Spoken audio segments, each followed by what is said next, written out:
Muy buenas noches, bienvenidos a la hora clave. Maqui Arenas cumple compromisos en el exterior.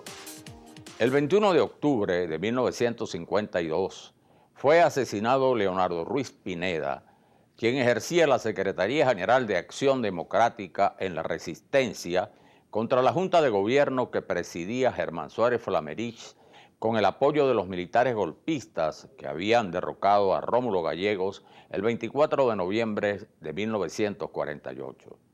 Ruiz Pineda era buscado por la tenebrosa Seguridad Nacional que dirigía Pedro Estrada y fue muerto mientras se desplazaba para una reunión clandestina.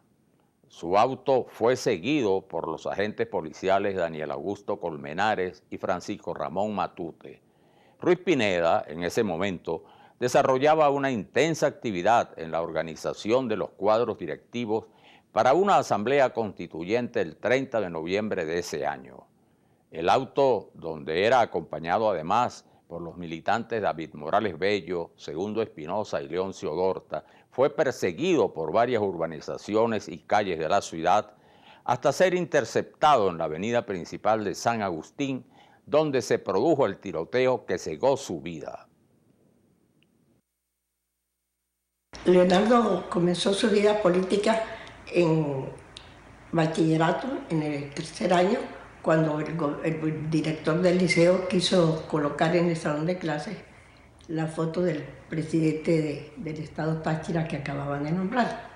Eso ocasionó molestias en el colegio y produjo la salida de él del Liceo de San Cristóbal para el Liceo de Caracas con otro grupo de amigos. Bueno, desde el año 41 que Leonardo llegó graduado de abogado a San Cristóbal, comenzó la reorganización de Acción Democrática y su actividad política como tal, que fue bastante fecunda porque viajó por todo el estado, creó seccionales en los estados, fue captando gente, fundó la Asociación Juvenil del Táchira, que era un grupo donde se iban muchachos muy jóvenes, menores de 15 años en adelante, y no figuraba como una cosa política, sino como una cosa juvenil, cultural, pero con el propósito de ir captando juventud para el partido. Cuando llegó Leonardo a Caracas, tuvo contacto con amigos de San Cristóbal y allí consiguió amistad también con Leoncio Martínez, el director de Fantoches. Estuvo trabajando en Fantoches como estudiante y ahí se enroló en la actividad clandestina de Acción Democrática, como contacto con los dirigentes que estaban perseguidos. Luego de yo hablar con don Rómulo Gallegos y decirle lo que estaba pasando en Miraflores, se me ocurrió poner el radio y oigo la voz de Enrique Vera Fortique a las 12:05 más o menos del 24 de noviembre, que decía: en este momento se acaba de dar un golpe militar contra el gobierno legítimo de Rómulo Gallegos. Y allí se cortó la comunicación y Radio Nacional no funcionó más ese día. Entonces me di cuenta que efectivamente había sido tomada la Radio Nacional y que ya pues se estaban ocupando de los puntos claves del gobierno. No tuve ese día más noticias de Leonardo, sino hasta las 6 o 7 de la noche, que hablé con el mayordomo de Miraflores, con quien yo tenía buenas relaciones, muy de amistad, y él me llamó para decirme, al doctor Ruiz Pineda y al doctor Carnevale les llevé almuerzo y tal, pero estaban en un salón. Ya los pasaron a otro salón de la Casa Militar que funcionaba en Miraflores y están ahí detenidos. Después, como a las 6 de la tarde, volví a hablar con el mayordomo y me dijo que ya ellos estaban en un salón aparte de todos los ministros y que corría el rumor de que serían pasados a la cárcel modelo de Caracas. No tuve más noticias. Una noche traté de llamar, no pude comunicarme con nadie, pero al día siguiente Leonardo mandó a llamarme con otra persona que consiguió que le hiciera el favor de que iba a ser pasado a la cárcel modelo con Alberto Carneval y los ministros del presidente Gallegos. La muerte de Ruiz Pineda significó una sensible baja en la lucha contra la Junta de Gobierno que habría de ser sucedido a los meses por la dictadura de Pérez Jiménez, y con ello el país perdió a un brillante intelectual e ideólogo. Sobre lo que significó para la política venezolana y los alcances de la muerte de Leonardo Ruiz Pineda, conversaremos con Tulio Hernández, profesor universitario y reconocido analista del diario El Nacional. Le recordamos a todos los televidentes que pueden hacer sus comentarios en nuestras cuentas en Twitter e Instagram, @lahoraclave, @PisoGB. A través de las páginas web globovisión.com podrán ver nuevamente nuestra programación, así como disfrutar de la señal en vivo de Globovisión Radio. Y recuerden que aquí en Globovisión nos vemos todos. Fue Ruiz Pineda. ¿Por qué asesinaron a Ruiz Pineda? ¿Cuál era la situación política en Venezuela durante la dirigencia de Ruiz Pineda? Bueno, nos acompaña hoy Tulio Hernández. Tulio es ampliamente conocido, sociólogo, profesor de la Universidad Central de Venezuela, uno de los más destacados columnistas del diario El Nacional. Y recientemente, justamente, Tulio tuvo la oportunidad de pronunciar un discurso que ha tenido mucha repercusión en el Táchira, justamente a propósito de la vida y la obra de Leonardo Ruiz Pineda. Bienvenido, Tulio. Gracias, Manuel. Bueno, hablábamos y escuchábamos el testimonio de su viuda, ¿no?, sobre todos estos episodios que rodearon el asesinato de Ruiz Pineda, un hecho tan importante en la historia contemporánea de Venezuela. Pero Ruiz Pineda fue, además de todo lo que sabemos como líder de la clandestinidad, también un pensador político, un intelectual, poeta, periodista. Un poco sería bueno profundizar en ese Ruiz Pineda, que no es muy conocido, pero que es el que explica al Ruiz Pineda, digamos, héroe de la clandestinidad, ¿no? Sí, lamentablemente el hecho de que Ruiz Pineda muriese asesinado, y además tan joven, tenía 36 años, ha hecho que su imagen quede más asociada al activista político, además al activista valiente, eficaz que fue, y su aporte en otros 3 campos haya quedado un poco soslayado. El primero es que él fue lo que hoy se llamaría un gran emprendedor. Creó una editorial que se llamaba Mundo Libre, que tenía esa editorial además una librería y un diario llamado Fronteras, que era de su propiedad con la ayuda de su padre. Siendo muy joven. Tenía 26 años, 27 años cuando eso. Acuérdate que a los 23 años forma parte de la Dirección Nacional del PDN y a los 24 de la Dirección Nacional de AD y a los 29 es presidente gobernador del estado Táchira. Se llamaba presidente, pero sí, con la Asamblea Constituyente. Después se cambió por la denominación de gobernador. Y a los 32 es ministro de Comunicaciones. Pero entonces, ¿qué quedó atrás? Él era un gran columnista. Primero en un diario llamado El Centinela, después en su propio diario. Pero no era un columnista cualquiera, ni que hacía opiniones políticas, no. Era un gran analista, con una capacidad pedagógica profunda y con una gran capacidad de información internacional. Además, tenía una capacidad de producción bárbara. Entre el 39 y el 41, perdón, entre el 43 y el 45, escribe 289 columnas, pero columnas, como digo, complejas, de análisis complejo, porque a veces escribía... Escribe en su periódico Fronteras y en otros medios, ¿no? No, entre el Centinela, era una columna que se llamaba Ventanas al Mundo, ya, que hay un libro que compiló su gran amigo Ramón J. Velázquez, en donde están una buena parte de esas columnas de Ventanas al Mundo. Pero luego, cuando me pongo a estudiar seriamente las columnas, me encuentro con que es un riguroso antifascista, antifranquista y uno de los primeros críticos severos del culto a Bolívar. Bueno, y en la época de auge del fascismo y del franquismo, ¿no? Y era un gran antiimperialista, un gran admirador de Gandhi, lo seguía semanalmente. Hay una columna hermosísima sobre Gandhi cuando el ayuno, y donde Leonardo Ruiz Pineda fija claramente su posición contra el Imperio Británico. Pero además era un gran pedagogo político. Hay una columna a propósito de la muerte de Mussolini, donde primero explica la noticia, cómo fue que Mussolini murió asesinado. Después hace una reflexión profunda sobre la vanidad, el ego, el autoritarismo de Mussolini, y luego llega a proponernos a los venezolanos que estemos vigilantes para que eso nunca nos vaya a ocurrir en el país. Y lo mismo hace con el culto a Bolívar. Cuando se cumple el centenario del traslado de los restos de Bolívar a Caracas, hace un discurso. Él era presidente del Ateneo del Táchira, que estaba en el Salón de Lectura, y luego cuando fue gobernador le dio la propiedad del Salón de Lectura al Ateneo del Táchira.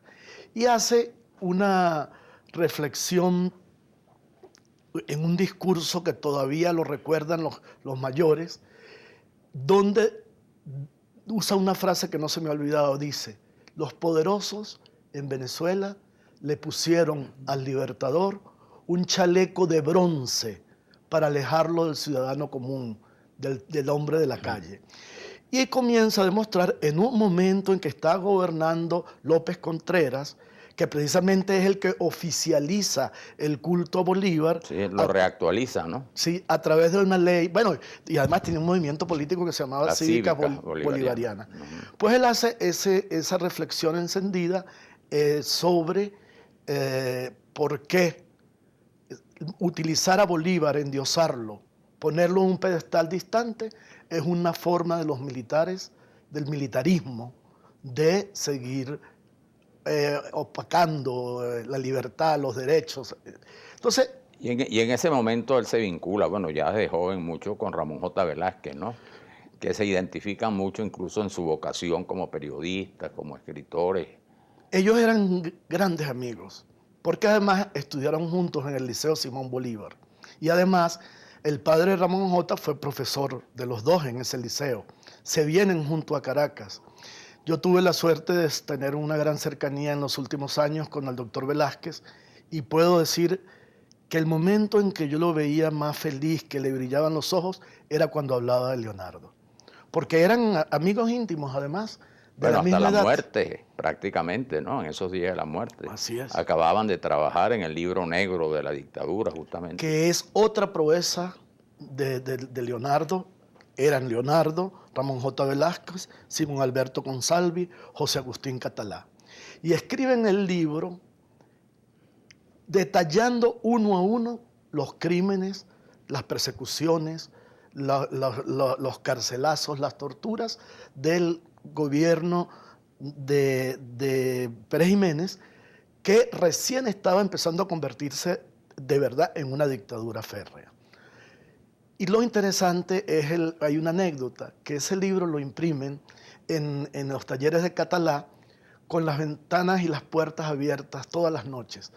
Y llegaba la Seguridad Nacional y les daban café y los atendían bien. Y por supuesto, nadie imprime un libro tan peligroso como ese a puertas abiertas.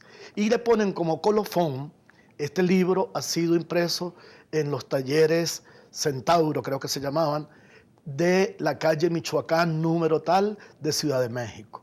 Y cuando van los policías a México a buscar esa calle, no existe, y menos esa editorial. Con lo cual la ira de Pérez Jiménez fue muy grande, y lamentablemente un mes prácticamente después de que salió, muere Leonardo Ruiz Pineda. Ahora, sin duda alguna, ya esto para concluir, se nos termina el tiempo, Tulio, lamentablemente. Para concluir, el crimen, ese asesinato de Ruiz Pineda, tiene varias explicaciones. Primero, en ADE estimula la lucha, a pesar de que crea un efecto depresivo, como es lógico, ¿no? Tratándose de una figura tan importante, tan activa. Pero también en el país, porque demuestra hasta dónde van a llegar los planes represivos de la seguridad nacional. Y aunque no era dirigente de Acción Democrática, es un factor que ayuda a la activación de los militantes de URD, el partido de Jovito Villalba, que iba a concurrir en esos días a la Asamblea Constituyente. Y un hecho importante que se recuerda es el famoso mitin del Nuevo Circo donde Jovito Villalba pide un minuto de silencio. No, perdóname, Mario Briceño Irragorri. Briceño Irragorri y Jovito, los Sí, dos. sí, Los dos pero el actuaron. primero, el cuento a mí me lo echó Ajá. alguien que estuvo allí. Pero es por allí, cuéntanos. Sí. Que llega don Mario Briceño Irragorri, que era un hombre, un intelectual extraordinario trujillano, que había publicado recientemente un libro llamado Mensajes sin Destino, se sube al podio y pide un minuto, dice, pido un minuto de silencio, la memoria de Leonardo Ruiz Pineda, asesinado por la Seguridad Nacional. Se hace el minuto de silencio, pero como si alguien hubiese dado una orden secreta, todo el mundo saca pañuelos y durante un minuto la gente que lo cuenta todavía se conmueve porque era como una coreografía, todo el mundo despidiendo a Leonardo y después un aplauso atronador como de 3 minutos, ¿no? Es un momento muy conmovedor. Además, es la despedida de Leonardo y la despedida de la democracia, porque ese fue el último acto público, político, que se logró hacer en la Venezuela de la época, hasta los actos de los estudiantes en el año 58. Bueno, Tulio, muchas gracias por todos estos recuerdos, por haber reivindicado de alguna manera la memoria de Leonardo Ruiz Pineda. Te agradecemos mucho. Hemos conversado con Tulio Hernández, profesor universitario, sociólogo, columnista del diario El Nacional. Yo estaba con su hijito de visita en mi casa y Evelyn fue a buscar a Luisa. Cuando fue a parar el carro para buscar a su hermana, se dio cuenta que estaba la Seguridad Nacional ahí y que habían las camionetas de la Seguridad Nacional, eran unas camionetas grandes, unas tapadas atrás, otras un poco destapadas, pero eran conocidas por la gente. Ella se dio cuenta que la camioneta que estaba parada en la casa y que los hombres que estaban afuera eran de la Seguridad Nacional. Ella no paró en la casa, siguió derecho y más adelante se bajó en una casa, la casa de Alberto Rabel, que vivía en la misma urbanización nuestra, de Bellomonte, y llamó a mi casa. Yo no pude atender el teléfono porque estaba atendiendo a la Seguridad Nacional, que se sentó en el recibo a esperar que Leonardo llegara. El teléfono fue atendido por Luisa Trujillo. Luisa Trujillo, hermana de Evelyn, hablaba en inglés y Luisa le dijo en inglés a Evelyn que allí estaba la Seguridad Nacional sentada conmigo esperando que el señor de la casa llegara. Todo eso sin nombrar gente, ¿sí? No sin nombrar nombres, sino con este señor de la casa no está aquí y tal. Evelyn, y le dijo, el señor de la casa está en la casa del poeta que vive en la misma urbanización. Evelyn Trujillo captó que estaba en la casa de Alberto Rabel y se fue para casa de Alberto. Cuando llegó a la casa de Alberto, Alberto le dice, hace unos minutos salió, debe estar llegando a la casa. Efectivamente, le faltaba menos de 1 cuadra para llegar a la casa, pero Evelyn lo alcanzó en el carro y lo metió le abrió la puerta y le dijo, métase en el carro, y después fue que le dijo en el carro qué es lo que estaba pasando en mi casa.